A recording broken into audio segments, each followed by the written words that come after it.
ሰላም ጤና ይስጥልን። በመላው ዓለም የምትገኙ የተወደዳችሁ የሮሃ ቲቪ ተከታታዮች የህዳር 15 2018 ዓ.ም የምሽት ዜናዎችን ይዘንላችሁ ቀርበናል። በአማራ ክልል የሰፈረው የብልጽግና ሰራዊት ከ100 ሺህ የሚልቁ እናቶችንና ታዳጊዎችን መድፈሩን አረጋግጠናል ሲል አፋብኃ ገልጿል። ሙሉ መግለጫውን ይዘናል። ባለፈው ሳምንት በሁለት ክሶች ነጻ የተባሉት አቶ ታዬ ደንዳ 3 አዲስ ክሶች እንደቀረቡባቸው ተገልጿል። በኢትዮጵያና በኬንያ ድንበር በሚገኝ ስፍራ ለ2 ሰዓት የዘለቀ ውጊያ እንደተካሄደ ተገልጿል። የሱዳን ጦር መሪ ጀነራል አብዱል ፈታህ አልቡርሃን አሜሪካ መራሹን የተኩስ አቁም ስምምነት እንደማይቀበሉ አስታውቀዋል። ውድ አድማጭ ተመልካቾቻችን አብራችሁ ልትቆዩ ከፈቀዳችሁ እነዚህ መረጃዎች በዝርዝር የምናሰማችሁ ይሆናል። የሮሃ ቲቪ ወቅታዊና ሀቀኛ መረጃዎች እንዲደርሷችሁ ቻናሉን ሰብስክራይብ፣ ላይክ እና ሼር በማድረግ አሁኑኑ ቤተሰብ ይሁኑ።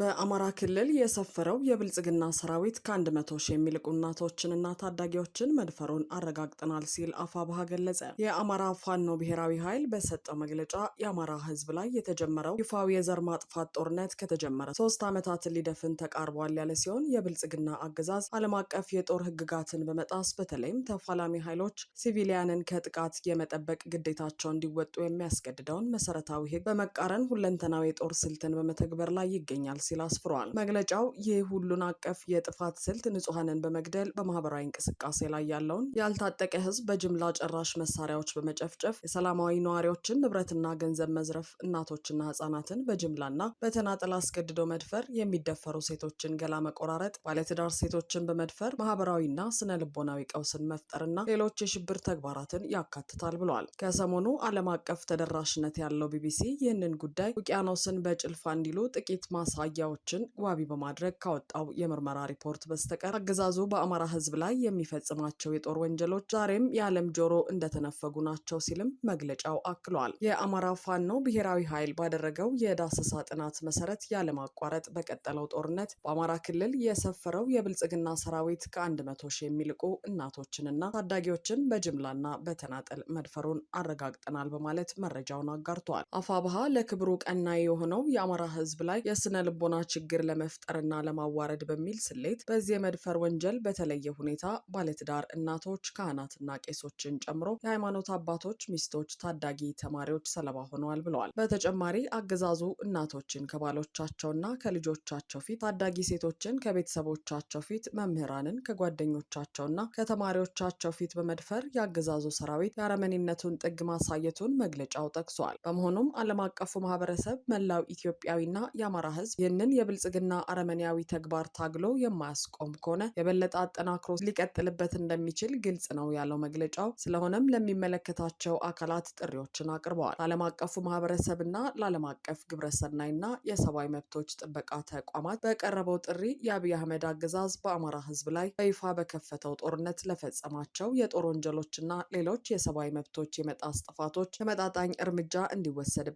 ተጠይቋል። የብልጽግና መዋቅርና ባለስልጣናቱ ላይ ማዕቀብን ጨምሮ ሌሎች እርምጃዎች እንዲወሰዱና ለአገዛዙ የሚደረጉ ማናቸውም የዲፕሎማሲና ወታደራዊ ድጋፎች እንዲቆሙ በማድረግ ለሰብአዊ መብት መከበር የበኩላችሁን ድርሻ እንድትወጡ ሲልም አፋብኃ ጠይቋል። በሀገር ውስጥና በውጭ ሀገር ለምትሰሩ ኢትዮጵያውያን የሰብአዊ መብት ተቆርቋሪዎችና ተቋማት በሚል በቀረበው ጥሪ የንጹሐንን ግድያ፣ አስገድዶ መድፈርና ዝርፊያን እንደ ጦር ስልት እየተጠቀመ ያለው የብልጽግና አረመኔያዊ አገዛዝ ከድርጊቱ ይታቀብ ዘንድ የቆማችሁለትን ዓላማ ለማሳካት የምትጠቀሙትን ማንኛውም የትግል ስልት በመጠቀም ህዝባዊ ወገንተኝነታችሁንና ሰብአዊ ርህራሄያችሁን እንድታሳዩ ተብለዋል። ለመላው የአማራ ህዝብ በሚል በቀረበው ጥሪ ሰፊው የማህበረሰብ ክፍል በአገዛዙ እየደረሰ ያለውን ህዝብን የማጥፋትና የማዋረድ ተግባር ለማስቆምና ህልውናውን ለማስከበር በነቂስ በመነሳት የህልውና አደጋ የሆነውን የብልጽግና አገዛዝ ለመቅበር የምናደርገው ተጋድሎ አካል እንዲሆን ሲል አፋብኃ አደራ ብለዋል።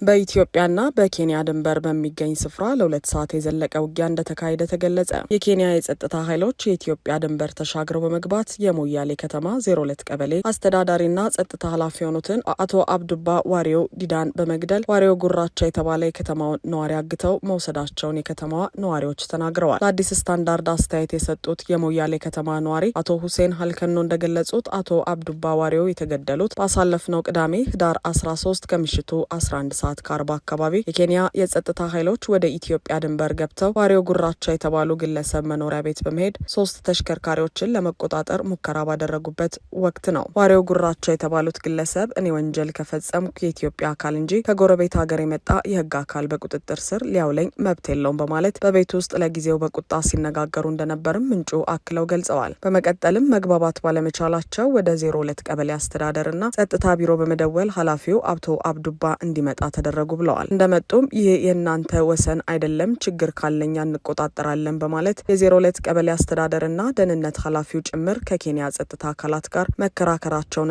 ግድያ እንደተፈጸመባቸው ነዋሪው ገልጸዋል። በዚህ ወቅት አንድ የኬንያ የጸጥታ አባል ድንገት ጉልበቱን በመምታት ወደ መሬት ጣለው ያሉት የአዲስ ስታንዳርድ ምንጩ በዚህ ጊዜ መሳሪያው በመውደቁ ቀድመው መሳሪያውን አንስተው ኃላፊውን በመተኮስ ገደሉት። ዋሪዮ ጉራቻ የተባለውን ግለሰብ ደግሞ አግተው ወሰዱት ሲሉ አቶ ሁሴን አስረድተዋል። ይህን ተከትሎም በስፍራው ለ2 ሰዓት የቆየ ውጊያ ተካሂዷል። የሞያሌ ከተማ ከንቲባ አቶ ገልሚ ሆሮጲጫ ክስተቱ መፈጠሩን አረጋግጠዋል። የሚያሳየው የብልጽግናው አገዛዝ የራሱን ድንበር ማስከበር የማይችል የራሱን ባለስልጣናት ከውጭ ጥቃት መጠበቅ የማይችል አገዛዝ መሆኑን ነው። በየትኛውም የኢትዮጵያ የመንግስት ስርዓት ከሌላ አገር ዘልቆ የገባ የጸጥታ ኃይል የኢትዮጵያን ባለስልጣን ሲገድል ተሰምቶ አይታወቅም። ባለፈው ሳምንት በ2 ክሶች ነጻ የተባሉት አቶ ታዬ ደንዳ 3 አዲስ ክሶች እንደቀረቡባቸው ተገለጸ። የቀድሞው የሰላም ሚኒስትር ዴኤታና የኦሮሚያ ክልል ምክር ቤት አባል አቶ ታዬ ደንዳ 3 አዲስ ክሶች ቀርበውባቸዋል። ጠበቃቸው አቶ አበራ ንጉስ ለቢቢሲ እንደተናገሩት አቶ ታዬ ዛሬ ሰኞ ህዳር 15 2018 ዓ.ም 3 አዲስ ክሶች ደርሰዋቸዋል። አቶ ታዬ በአቃቤ ሕግ ከቀረቡባቸው 3 ክሶች ፍርድ ቤት 2 በነጻ ሲያሰናብታቸው በአንዱ ግን ጥፋተኛ ማለቱ ይታወሳል።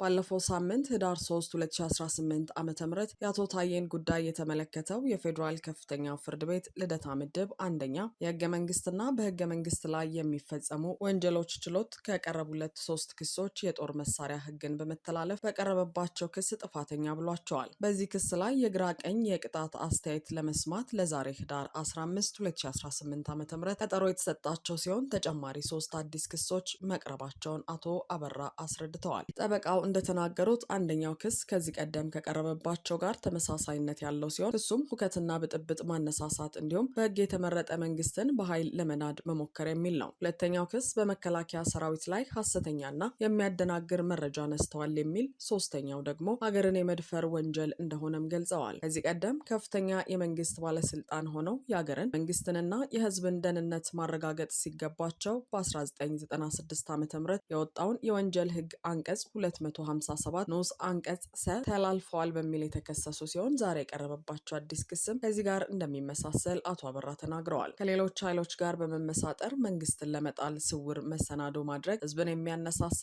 የህዝብን ሞራል ዝቅ የሚያደርግ ፕሮፓጋንዳ በመንዛት መንግስትን በኃይል ለመናድ መሞከር የሚለው ክስ ባለፈው ከቀረበባቸው ክስ ጋር በፍሬ ነገር ተመሳሳይ ነው ብለዋል። አቶ ታዬ የቀረቡባቸው አዲስ ክሶች ሆርን ኮንቨርሴሽን ከተባለ የማህበራዊ ሚዲያ መድረክ ጋር ካደረጉት ቃለ ምልልስ ጋር የሚያያዝ እንደሆነ ጠበቃው ገልጸዋል። በ3 ክፍል የተላለፈው ቃለ ምልልስ አቶ ታዬ በእስር ላይ ሳሉ አየር ላይ የዋለ ነው። የቀረበው ክስ ዘርዘር ብሎ ሲታይ በተለያዩ ማህበራዊ ሚዲያዎች ቀርበው ሰሜን እዝ ላይ የደረሰውን ጥቃትና ሌሎች ጉዳዮችን በተመለከተ አሳሳችና ሐሰተኛ መረጃ ሰጥተዋል የሚል ነው። ሁለተኛው ክስ በተለይ ሆርን ኮንቨርሴሽን በሚባል ቻናል ላይ አሳሳች መረጃ ሰጥተዋል የሚል ነው። ሶስተኛውም ክስ ሆርን ኮንቨርሴሽን ከተባለው ማህበራዊ ሚዲያ ጋር ካደረጉት ቃለ ምልልስ ጋር የሚያያዝ ሲሆን ባስተላለፉት መረጃ በህግ የተመረጠው መንግስት ላይ ዘመቻ በማድረግ የአገሪቱ መንግስት ላይ የመድፈር ወንጀል ፈጽመዋል የሚል ነው በማለት ጠበቃው አብራርተዋል።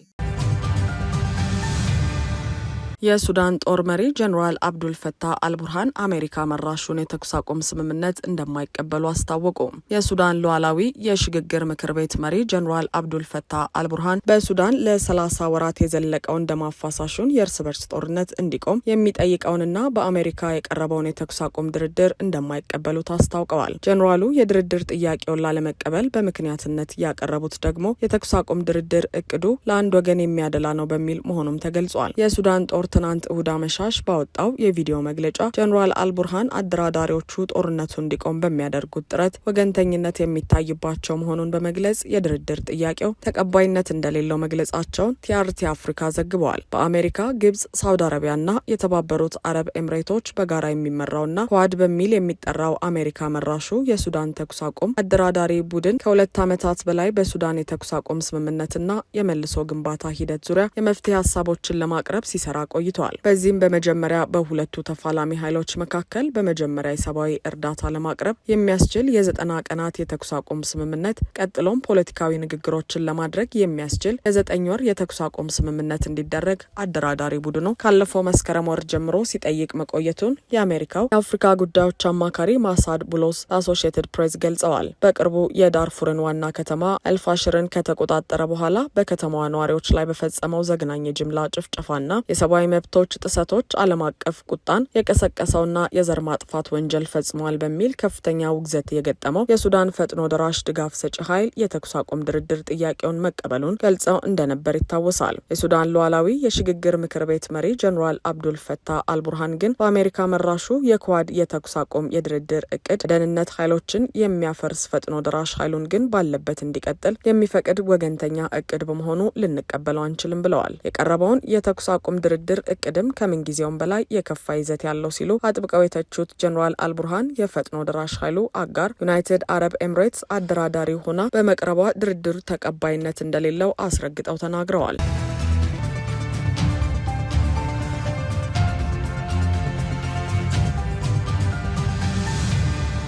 አድማጭ ተመልካቾቻችን የሰዓቱ የሮሃ ቲቪ ዜናዎች የተከታተላችኋቸውን ይመስሉ ነበር። አብራችሁን ስለነበራችሁ ከልብ እናመሰግናለን። ሰላም።